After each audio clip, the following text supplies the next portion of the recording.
Mengenal Betawi. Pekojan.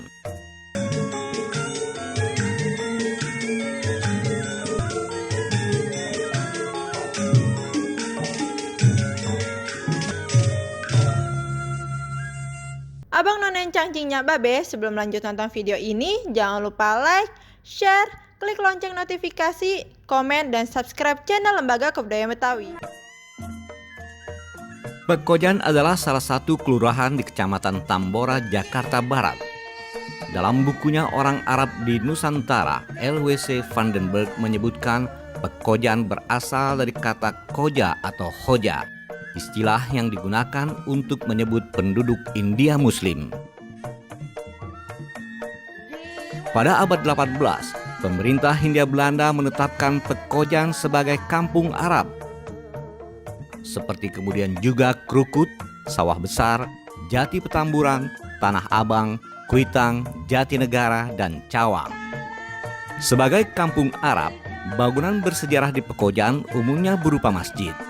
Misalnya Masjid Al-Ansor yang dibangun tahun 1648, Masjid Kampung Baru 1748, Masjid Jami An-Nawir 1760, Masjid Az-Zawiyah 1812, Masjid Langgar Tinggi 1828, dan Masjid Ar-Raudah 1905, serta beberapa rumah bergaya arsitektur Moor.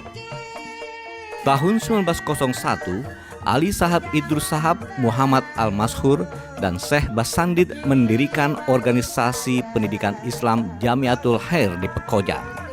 Perkumpulan ini kemudian menghasilkan tokoh-tokoh perjuangan dan kaum intelektual seperti Kiai Haji Ahmad Dahlan, pendiri Muhammadiyah, Hos Cokroaminoto, pendiri Sarekat Islam, Syekh Junaid Al-Batawi, Habib Usman bin Yahya, dan juga maestro sastra Betawi Muhammad Bakir. Jamiatul Khair juga mendatangkan Syekh Ahmad Surkati dari Sudan, yang kemudian mendirikan perguruan Islam Al-Irsyad pada tahun 1914. Dari perkumpulan ini pula, gerakan pan-islamisme yang dicetuskan Said Jamaluddin Al-Afghani menyebar ke tanah air. Karenanya, Snouk Horgrone menuding Jamiatul Khair sebagai perkumpulan yang membahayakan. Ketika Perang Aceh 1873-1903, Pekojan ikut berperan. Senjata untuk rakyat Aceh banyak dipasok dari kampung ini.